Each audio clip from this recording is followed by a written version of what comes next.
জাতীয় সংসদের এলডি হলে জাতীয় ঐকমত্য কমিশনের সঙ্গে জামায়াতে ইসলামের বৈঠক কিছুক্ষণ পর।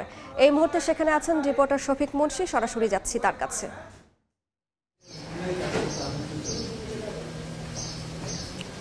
রাজনৈতিক দলগুলোর সাথে ধারাবাহিক যে সংলাপ চলছে জাতীয় ঐকমত্য কমিশনের, তারই ধারাবাহিকতায় কিন্তু আজ বাংলাদেশ জামায়াতে ইসলামের সাথে ঐকমত্য কমিশনের একটি বৈঠক হওয়ার কথা রয়েছে জাতীয় সংসদ ভবনের এলডি হলে।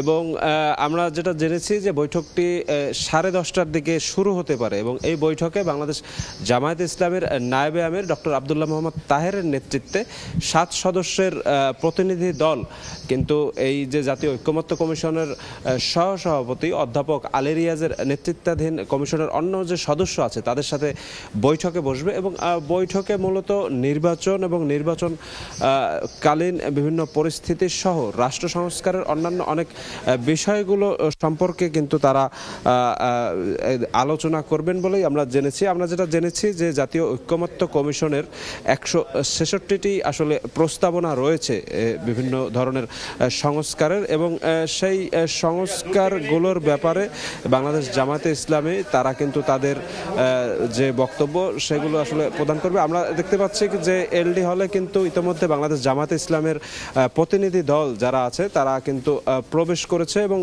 তাদের আগে কিন্তু এই ঐকমত্য কমিশনের যে সদস্য যারা ছিলেন তারা কিন্তু এলডি হলে নির্দিষ্ট যে সভাকক্ষ সেই সভাকক্ষে আগেই অপেক্ষমান রয়েছেন এবং এই যে সভাটি সেটার মানে কতটুকু দীর্ঘ হবে সে ব্যাপারে কিন্তু এখন পর্যন্ত আমাদের কাছে কোনো তথ্য এ পর্যন্ত নেই। তবে আমরা যে বিষয়টি আসলে জেনেছি যে প্রাথমিকভাবে এই নির্বাচনী ব্যবস্থায় পিআর পদ্ধতির অন্তর্ভুক্তিকরণ সহ অন্যান্য অনেক বিষয় আসলে আজকের যে বৈঠক সে বৈঠকে গুরুত্ব পাবে বলে বাংলাদেশ জামায়াতে ইসলামের বিভিন্ন সূত্র আসলে আমাদেরকে জানিয়েছে। এই প্রতিনিধি দলে যারা আছেন তাদের একাধিক সদস্যের সাথেও আমরা আসলে কথা বলেছি। তারা বলেছিলেন যে 11টি যে সংস্কার কমিশন ছিল বর্তমান অন্তর্বর্তীকালীন সরকারের, সেই সংস্কার কমিশনে যে পৃথকভাবে আলাদা আলাদা তারা যে প্রস্তাবনাগুলো দিয়েছে সেগুলো সমন্বিত আলোচনায় কিন্তু আজ যে বৈঠক সে বৈঠকে গুরুত্ব পাবে বলেই কিন্তু বাংলাদেশ জামায়াতে ইসলামের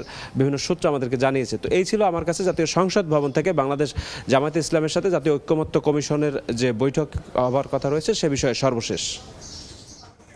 সরাসরি যুক্ত ছিলাম জাতীয় সংসদ ভবনে।